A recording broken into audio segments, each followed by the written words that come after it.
Manalangin.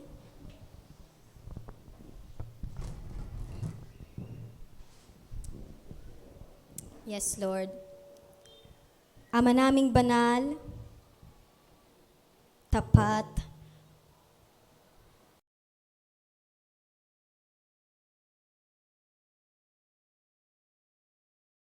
yung sinubaybayan, iningatan at protektahan, Panginoong Hesus. Salamat, Panginoong Hesus, sa iyong biyaya, sa iyong grasya. Ama, sa oras na ito, Lord, kami lumalapit na may mapagpakumbabang puso, Panginoon. Buksan mo po ang aming puso at isipan, Lord, hanggang makinig, Panginoon, hanggang tumanggap ng iyong salita, Panginoon.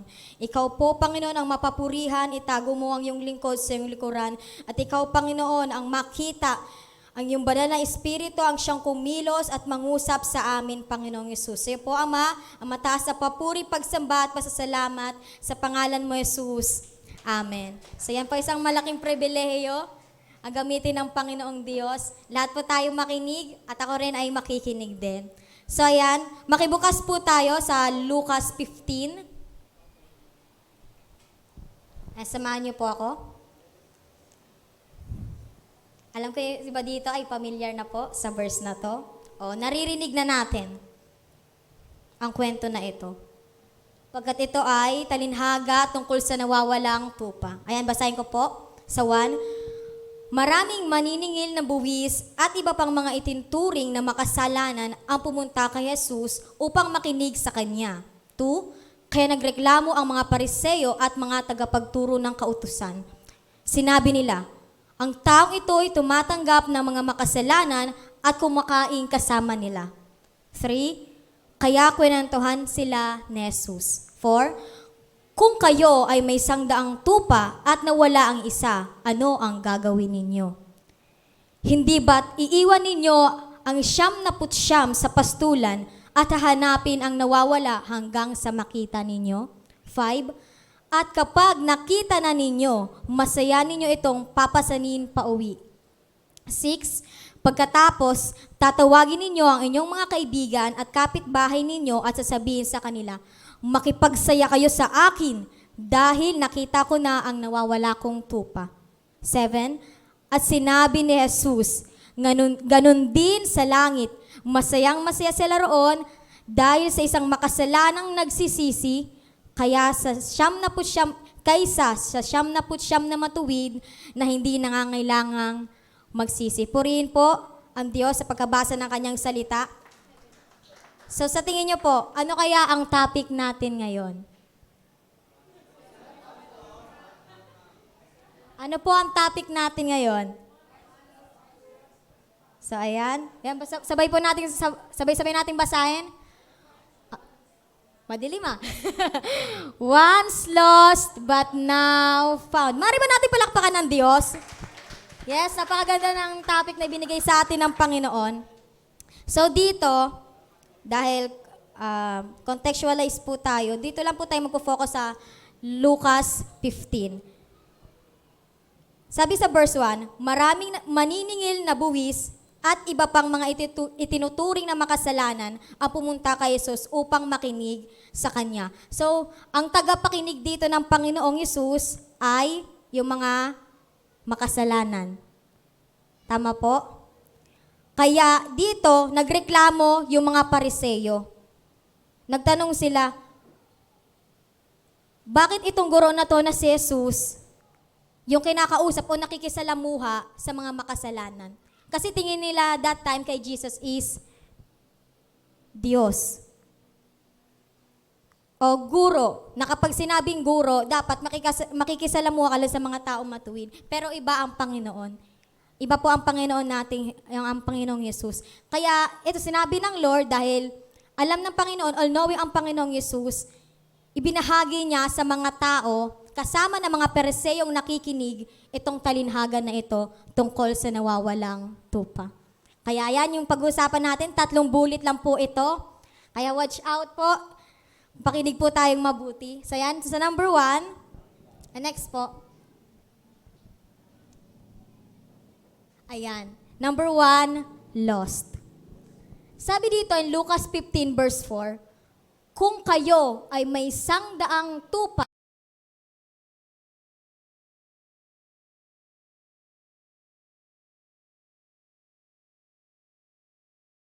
at hahanapin ang nawawala hanggang sa makita.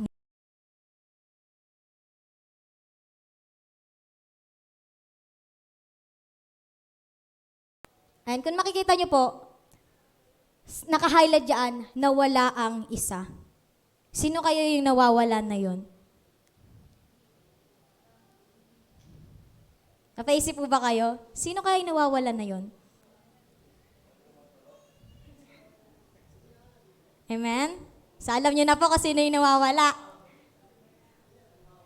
Ayan. Tayo po yung nawawala sa Panginoon. Yung panahon po na nagkasala ang tao, ayun din po yung panahon na nawalay tayo sa banal na presensya ng Panginoong Yesus. Amen?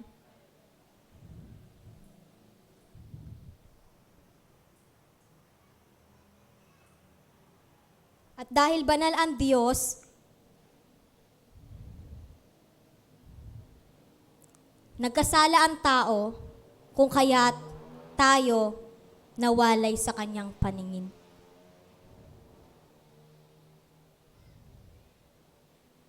Ano kaya ang pakiramdam na kapag may nawala? Sa tingin po ninyo, anong pakiramdam kapag may nawala? Halimbawa, may gamit kayo, precious kayo na gamit, na nawala. Ano kaya ang mararamdaman ninyo? Ano kaya ang mararamdaman ninyo? Di ba? Nagugulo may anak ko, asan na yung gamit ko? Itong cellphone, example na lang. Cellphone. Naniniwala ko nowadays, napakalaga ng cellphone. Amen? Kasi nandito yung mga messages ng crush, ng magulang mo, ng papa mo, ng mga kaibigan mo, GC nyo sa school, sa practical reasons sa GC nyo, di ba? So, ibig sabihin, napakahalaga ng cellphone na ito. Now, bigla tong nawala. Asan na yung cellphone?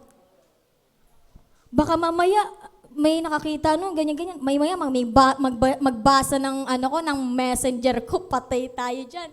Yung mga ganong feelings, pakiramdam. Gamit pa lang po ito, kapatid. How much more ikaw sa Panginoon? Ano kayang pakiramdam ng Diyos? Si Jaja, nasaan na? Siguro yung kamay ng Panginoon, nagkaganon na. Si Jaja, asan na ba? Si Micaela, asan na kaya yun? Yung anak ko na yun na maganda. Uy!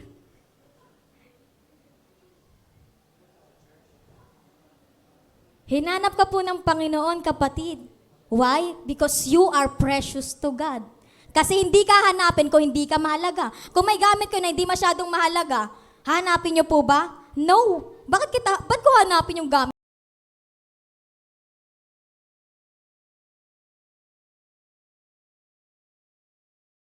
Time na nagkasala si Adan at Eva, ang Diyos ay nag-reach out. Nagtanong sila, asan na kayo?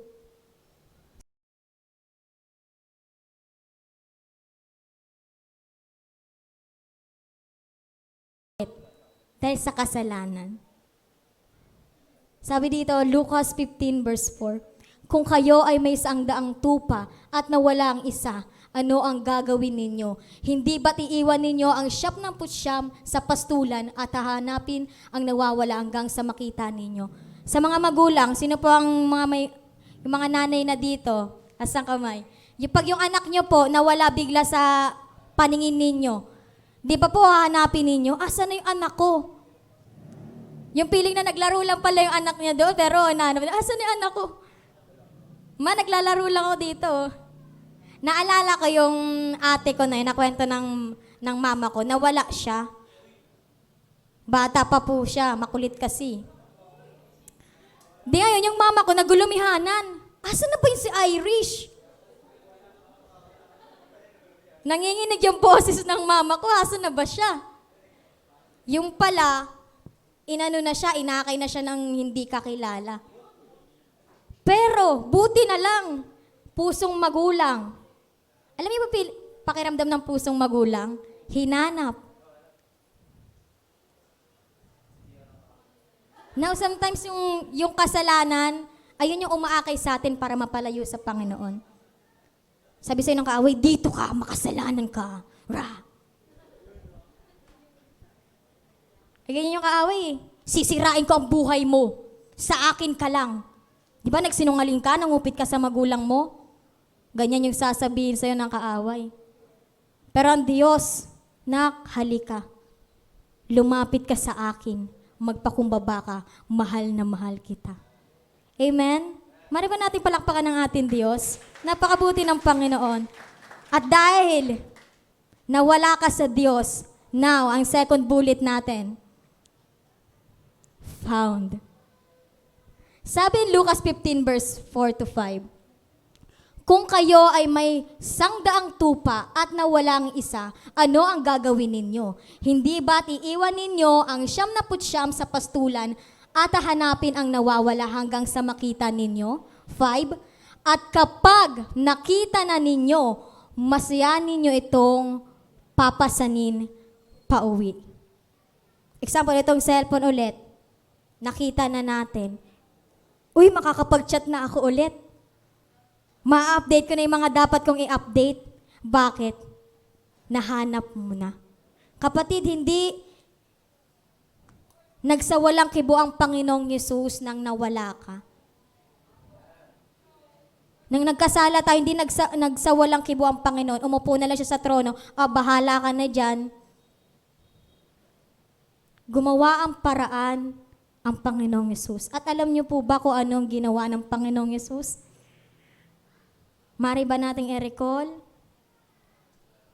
Namatay lang naman siya, kapatid. Para kanino? Para sa iyo at para sa akin.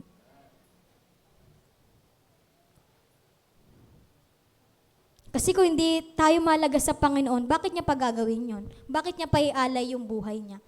Bakit kailangan dumanak pa ng dugo ang Panginoong Yesus para sa iyo at para sa akin? Ganun kakabaliw. Ganun kakahalaga sa Panginoon. Kung bakit yung trono niya, iwan niya na lang, magkatawang tao siya, para lang iligtas tayo.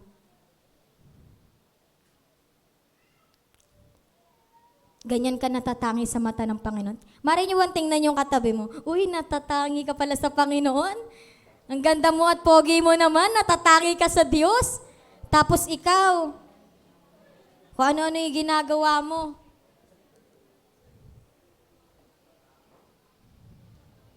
Minsan madali na lang sa atin gumawa ng mali. Kasi iniisip natin, patatawarin naman ako ng Diyos eh. Para minsan wala pa tayong concern sa damdamin ng Panginoon. Pero ang Diyos, concern siya sa'yo. Paano na lang to? Paano na lang si EJ kung wala ang Panginoon? Buo kaya siya?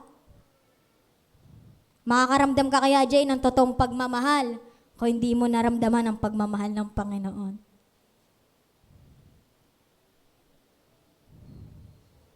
Amen? Now, in number 3, dahil nawala tayo, natagpuan tayo ng Panginoon, ito ang maganda sa Panginoon. Celebrating.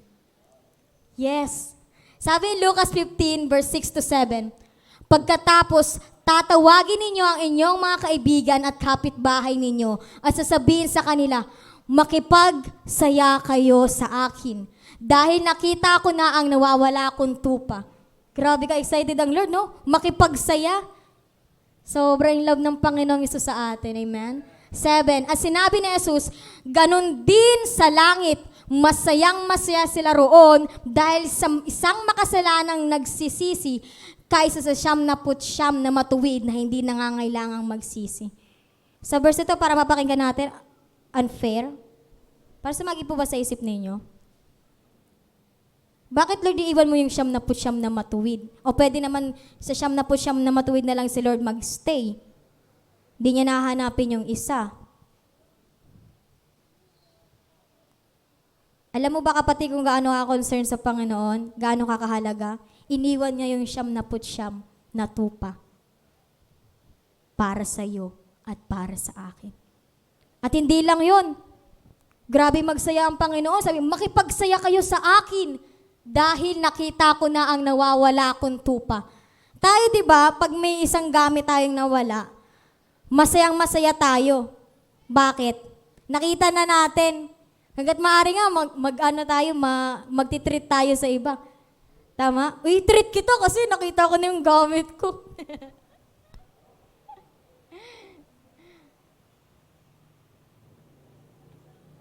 Grabe yung kasiyahan ng Panginoon. Kung dito pa nga lang, kapag nagagather tayo, masaya na tayo sa isa't isa. How much more kapag may tao dyan na dumaan lang tapos umupo dito nakinig. Gaano kaya yung kasiyahan natin?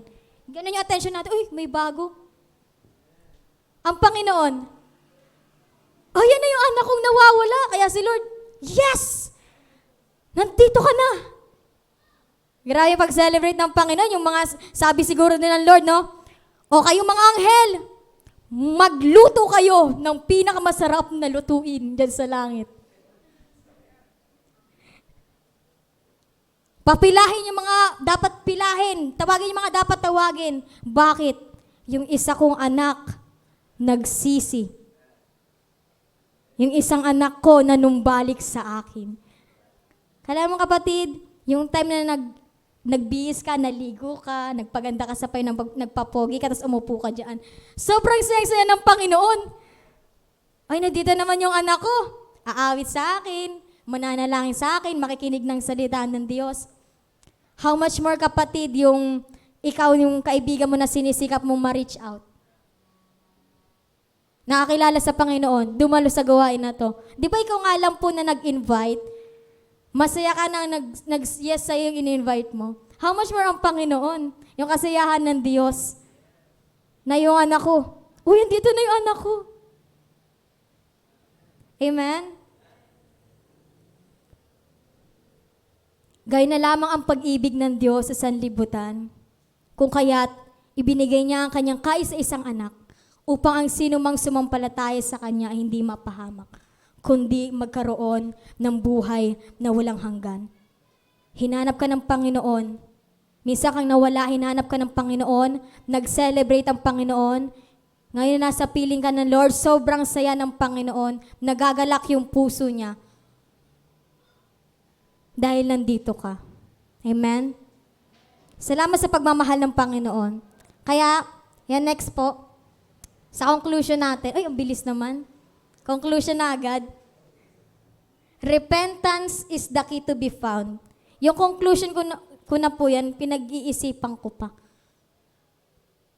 Lord, ano po ba yung conclusion na gusto mong sabihin? Ano po ba yung gusto mong maintindihan ng yung mga lingkod, ng yung mga anak, lalo na yung tao na a-attend pa lang o magsisimula pa lang, kahit ito sabi ng Panginoon sa conclusion na to, repentance is the key to be found. Kapatid,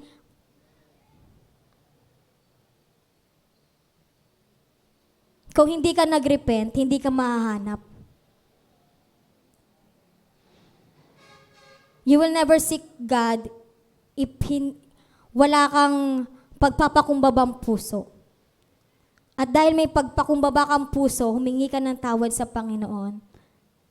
Ngayon, naranasan mo yung biyaya, yung grasya at pagmamahal ng Panginoong Yesus. Mga mahal ko, huwag nating baliwalain yung ginawa ng Diyos para sa iyo at para sa akin. Ikaw na nakaupo dyan, masasabi natin na medyo may katagalan na tayo sa Panginoon. Ano yung ating ginagawa para ma-reach out naman yung iba? Ikaw na nakakilala sa Panginoon, ano yung parte mo para makakilala naman yung iba? Di mo naman kailangan, kapatid, sumigaw dyan sa labas. O, tanggapin niyo ang Panginoong Yesus. Sa simple pa lang na pangungumusta mo sa iyong kaibigan, na ipaparamdam mo na mahal sila ng Panginoon. Yung simple lang, uy, mahal ka ni Jesus. Yung pag-encourage mo lang na kapag alam mo ba, may exam kami, sasabihin mo, kaya mo yan, kasama mo si Jesus. Ay, lalo na kanina, share ko lang po, may nakausap akong tao, sa chat lang naman. Sabi niya, alam mo ba, exam ko na. Ganyan. Sabi ko, kaya mo yan. Mahal ka na Jesus.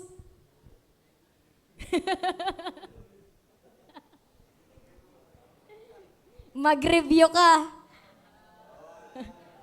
Mag-review kayo. Ala ninyo ha. May kakilala nga akong tao, exam day niya na ginawa niya, nag-worship lang, nag-pray. Sabi ko, di ka nag-review? Tindi mo naman. Sabi ko, mag-review ka naman. Umasa sa pag-pray at pag-worship, kapatid, kailangan maging practical din tayo, ha? Mag-review naman tayo. Yan, salamat sa Panginoon Diyos. Ayan. Gusto lang ipaalala sa atin ng Panginoon.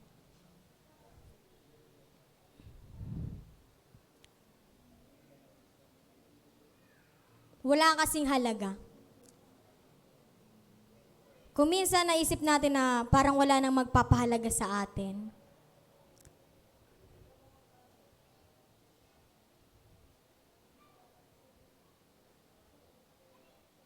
si Diyos, si Lord, papahalagahan ka niya. Kung minsan, nararamdaman natin na may nagmamahal pa ba sa akin? May nag-uunawa pa ba sa akin? Ang Panginoong Yesus, mahal ka niya, inuunawa ka niya. Sobra nga yung pasensya ng Panginoon eh. Sobra-sobra.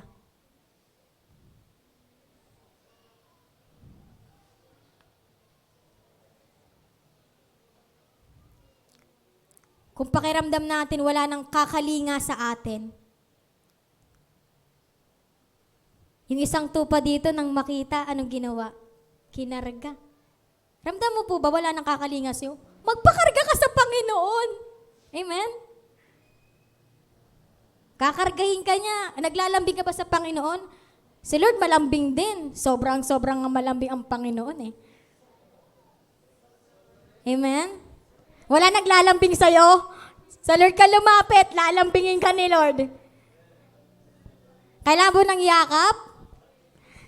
Kailangan mo ba ng matamis ng ngiti? Tingin ka lang sa langit. Ngingiti ang Panginoong Yesus sa'yo. Amen?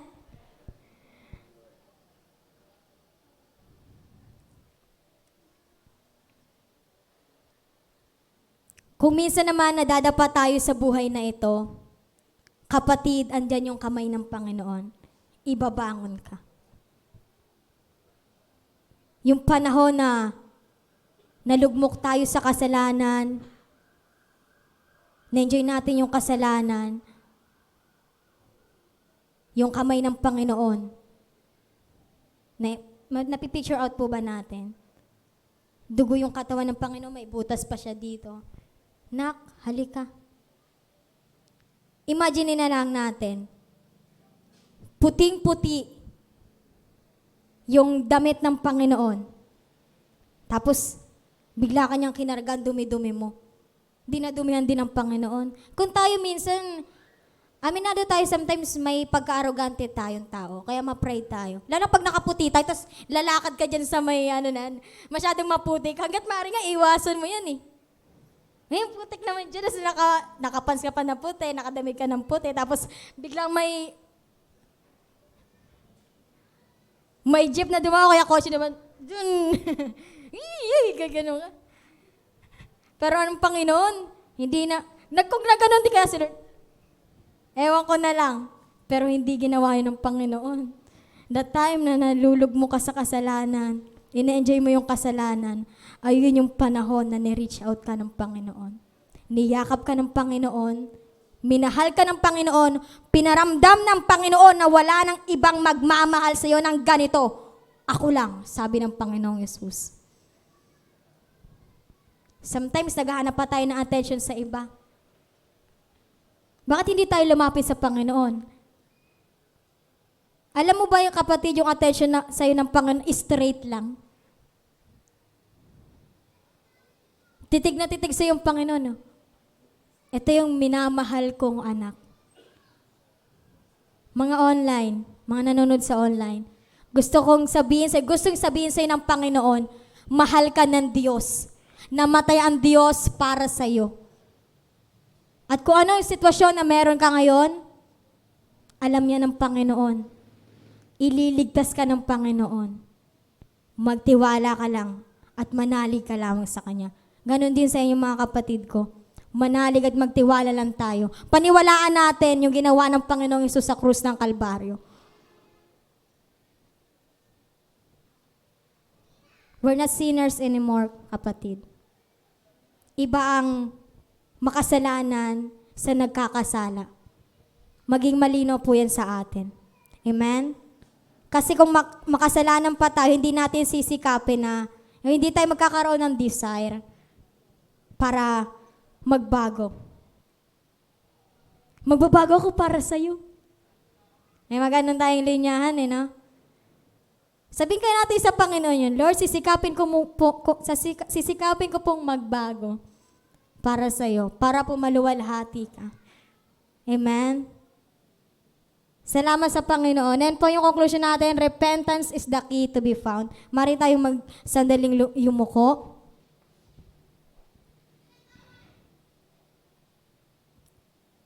Yes, Lord, patuloy ka pong magsalita, Panginoon.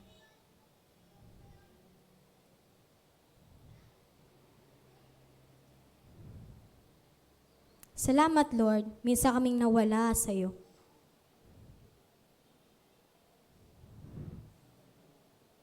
Minsan namin in-enjoy na magkasala, magkamali. Pero salamat sa iyong pag-ibig. Salamat po. Ginawa mo sa krus ng Kalbaryo, Lord. Kay namatay para sa amin. Hindi ka lang namatay, Panginoon. Muli ka ring nabuhay. Hindi ka lang din muling nabuhay. Nangako ka pa na ika'y babalik, Panginoong Yesus.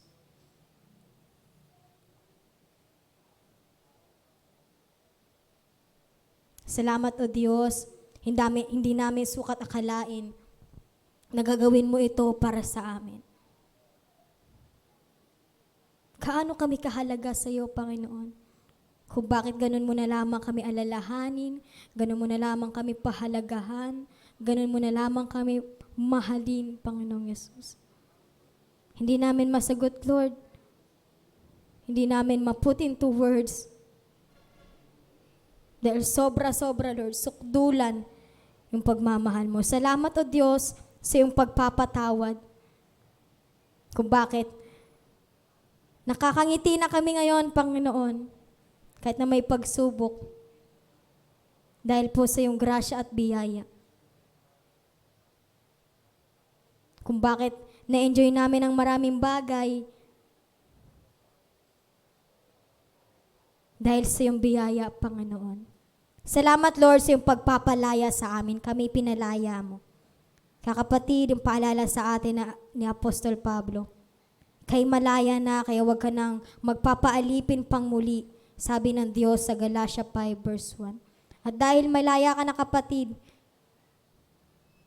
gawin mo kung anong nakakalugod sa Panginoon. Gawin mo kung anong nararapat mong gawin para sa Panginoon.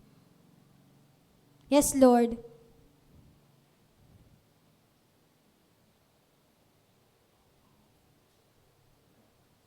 Kung paano ka nagsakripisyo, Panginoon, kami rin, Lord, dalangin namin na makapagsakripisyo din po kami para sa iyo.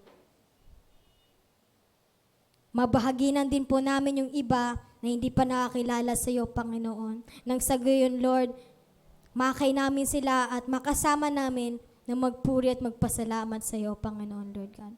Nandito ang yung mga lingkod handang magpagamit sa iyo, Panginoong Yesus. Sahelyuhan mo po na yung banal na dugo, ang iyong salita, Panginoon, and I pray na ma-apply po namin ito sa aming mga buhay, O Diyos. Huwag po itong hayaan na manakaw ng kaaway o pumasok lang sa aming tenga at hindi tumimo sa aming puso, Panginoon Lord. Gawin pong hayaan ng bagay na ito, Lord Jesus.